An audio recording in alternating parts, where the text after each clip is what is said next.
What's going on, Jerome's Raw Real Rant? This just feels right. The format just feels right because I wanted to take some time and compose my thoughts on this. And obviously I'm a JJ McCarthy supporter. I have no qualms, no issue with Carson Wentz. And also I find it disheartening to a degree where if you want to build up your guy, you do it by ripping down the other guy. Nah. Whether it's Darnold or McCarthy or JJ McCarthy and Carson Wentz or anyone, but just call a spade in every situation. I think that Carson Wentz has done a phenomenal job as a backup spot starter, but also in reality, he's not the future of the Vikings. He's been a 33-year-old journeyman backup the last couple of years, 6 teams in 6 seasons. I wouldn't mind him hanging around being a backup for the next couple of years. I'm sure that his family wouldn't mind either. It's a lot closer to North Dakota. And if he wants to be a backup, a mentor to JJ McCarthy and Max Brosmer, the Bros Show, I mean, they can be alkaline trio for the Vikings quarterback position for a couple of years. Be good to go. But also, I'm under no illusion that the Vikings will win a Super Bowl with Carson Wentz. Honestly, with everyone getting healthy, I think the Vikings will have a fighter's chance of the rest of the season. I think the Vikings will become a very dangerous football team. And with Carson Wentz, hopefully that shoulder and ribs are good to go. You could see the Vikings having a serviceable, threatening for the NFC North, 10-11 win season, and probably a one and done in the playoffs. Is that what you want to sign up for? Or can you have your cake and eat it too? Because with JJ McCarthy, he's been the plan all off season. He's the guy that they're all in on, and you can win this season and also set yourself up for future success. And you look at the quarterbacks right now, Drake May having some great success with the Patriots. Now, last year, with the Mayo regime, there's a lot of issues, but Drake May had some good moments. He had some bad moments, but most importantly, he got experience. You look at Jaden Daniels, had one of the best rookie seasons for a quarterback in NFL history. And maybe some doldrums this season, but that experience is important. Also note, Jaden Daniels is an older rookie coming in. Same thing with Bo Nix, who had a pretty good rookie season as well. You look at C.J. Stroud coming into the league, had one of the best rookie seasons for a quarterback in recent memory. Last couple years, maybe struggled. But that's beside the point. Experience is extremely important at the quarterback position. And Grenard was even talking about it too when he was on that podcast with 17,000 different people, where there's a big difference between JJ McCarthy last year, 21 years old, stepping into the National Football League, versus Sam Darnold, who was a 7-year veteran at 27 years young. There's a big difference because there's a learning curve in the National Football League, and the Vikings, they can't be afraid of McCarthy's learning curve because this is what they signed up for. This is what they did because this offseason could have re-signed Darnold. They did not. They could have re-signed Daniel Jones. They did not. They could have signed Aaron Rodgers. They had no interest. So this was the plan. And ownership signed off on this, right? Because they're all in with JJ McCarthy. Highest drafted quarterback team history. Traded up to go get him. And even as this plan was revealed, they extended Kevin O'Connell. They extended Kwesi adofo-mensah. So this is not a situation where the coach is just trying to save his bacon and just trying to win a game or two. So he's going to start the veteran quarterback because he's not concerned about the future because he might not be part of the future. There's not a situation like that. So ownership, Kevin O'Connell, Kwesi, they're all in with JJ McCarthy. And frankly, Kevin O'Connell and Kwesi have bet their jobs on number 9. I mean, it's not a quinky dink that their extensions sync up with JJ McCarthy's rookie deal for all intents and purposes. And the Vikings do have a 3-year Super Bowl window with JJ McCarthy. This is year 1, where he's on his rookie deal. They can afford all the pieces around him. And also the fact that people are writing JJ McCarthy off. Oh, but he had 7 bad quarters out of 8. The one quarter is pretty good.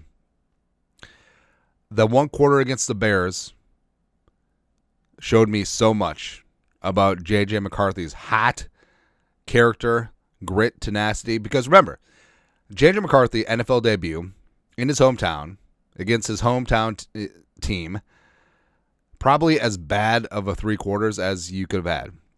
Free rushers, pick 6, just it wasn't a good day.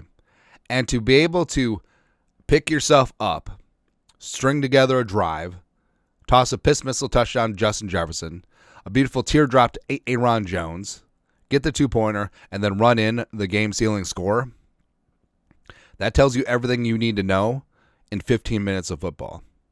That was it. There were so many things from that Bears fourth quarter that you cannot teach, you cannot coach. It was just pure heart and tenacity. Not every single quarterback in the National Football League has that. So many of these quarterbacks look really good when things are perfect. Oh, we got good protection, we got good playmakers, we got good play caller, and we're playing a bad defense. I can look really good. Look at me. Give me $40 million a year. Congratulations. Right? But when you get punched in the mouth, when you get pummeled, can you get up off the canvas and throw a couple haymakers of your own? That's exactly what JJ did. Oh, but he was bad against the Falcons. Go back and watch the tape. How many times did the offensive line have clear communication issues so there were free rushers? And McCarthy got sacked. He got strip sacked. He got pounded to the pavement. Had that high ankle sprain. Still played through the high ankle sprain, by the way.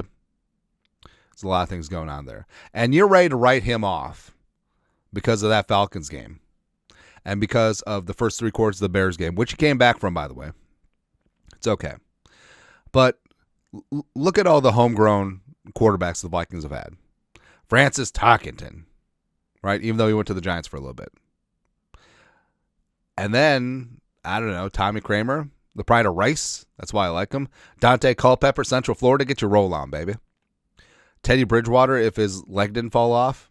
I still assert that Teddy Bridgewater would have been doing great things in year 3. I'm not saying, I'm just saying, right? But I feel like this fan base has been hammered into their brains of like, hey, let's play it safe with a veteran retread quarterback, and let's win a couple games, we'll get into the playoffs, so we'll bomb out in the playoffs, as opposed to taking the time to develop your own homegrown, beautiful quarterback. So, the Vikings have had success with some of these retreads, whether it's Warren Moon, Randall Cunningham for a year, Bert Favre for a year. Then the next year was very, very bad. Sam Bradford was great until his leg fell off too. Case Keenum, Magic Carpet Ride season, it was great. But then you also have Archie Manning for a year. Sean Salisbury, the remnants of Jim McMahon, Jeff George, Gus Frerotte, Tulsa King, come on. Spurgeon Wynn, Kelly Holcomb, Matt Castle, Josh Freeman, Donovan McNabb, Kirk Cousins, Carson Wentz. So there's lots of instances where just trying to play it safe, quote unquote, with a veteran quarterback. Oh, let's just win a couple of games and let's try and do that. Nah. Especially when you have this talented individual at JJ McCarthy. Now, as we said before, like things are great around him. Things were not great the first 2 weeks. Offensive line issues. No Addison, who he clearly had great chemistry with in training camp. Kevin O'Connell's head was up his ass play calling. There was a lot of issues there. But taking time to develop a rookie quarterback, I feel like since we're in the social media age, we're in the microwave society, everyone wants results now. What about my parlay? What about my fantasy team? What about that? And we could list off a bajillion examples. Like Peyton Man thing, led the NFL in interceptions his rookie year. He would have been run out of town if that was today. The ESPN, NFL Network, news cycle, social media would have destroyed Archie's kid. He would be speaking Canadian. It would be Saskatchewan Roughriders all-time great quarterback Peyton Manning. Tom Brady, after he took over for Drew Bledsoe in 2001, he threw 4 picks in his 5th career start. If anyone, could you imagine right now, JJ McCarthy gets in, he throws 4 picks. He would be sent out of town on the rail.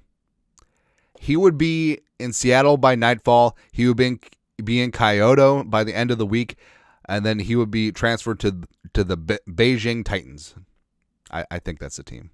Better start learning Chinese, buddy. That's what it is. I feel like Peyton Manning and Tom Brady, they turned out okay.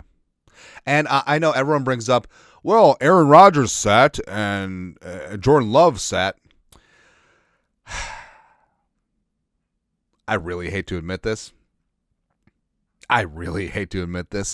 But can we finally frickin' say that Aaron Rodgers was an anomaly? Drafting a quarterback and sitting him for 3 to 4 years does not work in today's NFL. It just doesn't. And I know back in the day it was the norm where you draft a quarterback and you sit him 3, 4, 5, 6 years. Back in the 70s, 80s. That's not today. You learn on the job, you take your lumps, and you go from there. If you're the Giants, if you're a Giants fan, do you want them to keep rolling with Russell Wilson or Jackson Dart? Pretty fair question. Or, hey, last year, the Patriots should have started Jabroni Brisket instead of Drake May because he can't be too careful. It's ridiculous. So it really sucks to say that Aaron Rodgers, I think he's an anomaly. And also Jordan Love sucks ass. So that's a bad example there. I got him. So that's exactly what we need. JJ McCarthy needs to play now. And the plan hasn't changed. We're 5 games into the season. The plan has not changed. Yeah, the high ankle sprain sucks. Am I ready to say that JJ McCarthy's injury prone? No. Because we've even theorized that he hurt the knee that he needed the meniscus repair on in college. It was pretty well documented, but flew under the radar that he was having knee problems later in the season and through the playoffs and into the national title game. Like the Michigan beat writers were all over it, but naturally it didn't really register. So that could have been a lingering issue, and a high ankle sprain could happen to anyone. Right? So it's not a degenerative issue with one single body part, and it's 2 lightning strikes injuries. All right, so I'm not ready to label him injury prone. Now, if he gets hurt again, no. But the plan hasn't changed. The Vikings offensive line getting healthy. They've had 14 different combinations along the offensive line. Can't have that. JJ McCarthy hasn't played a single down with Darisaw and or Jordan Addison. Seems like kind of a big deal, right? And also, part of me is just spiteful. And I know there's social media idiots and there's idiots in every single fan base, but people who are honestly ready to write off JJ McCarthy after 2 games either didn't like him in the first place or are just idiots, or a combination of the two.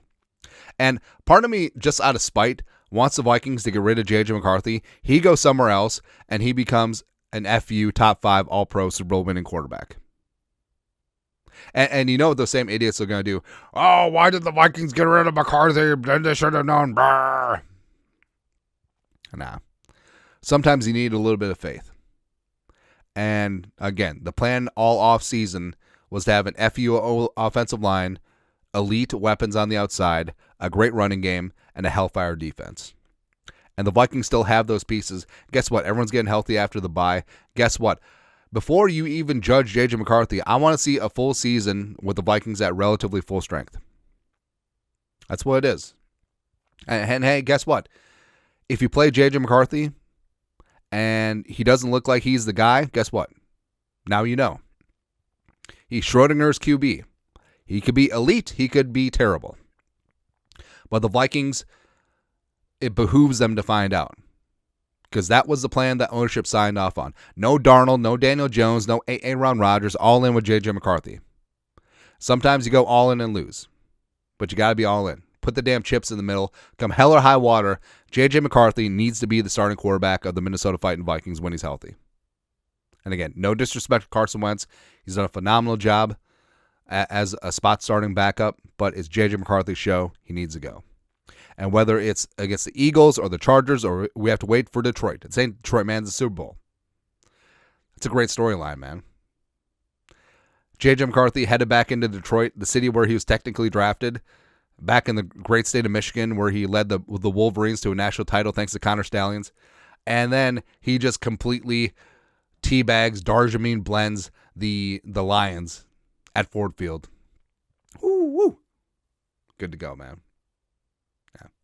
Anyways, I don't know what we accomplished, but that felt good. That felt cathartic. Yeah. Raw, real rant. JJ McCarthy needs to be the starting quarterback of the Minnesota Vikings. Let us know. Comment section. You guys are the best. You know what to do. Skol. Production value.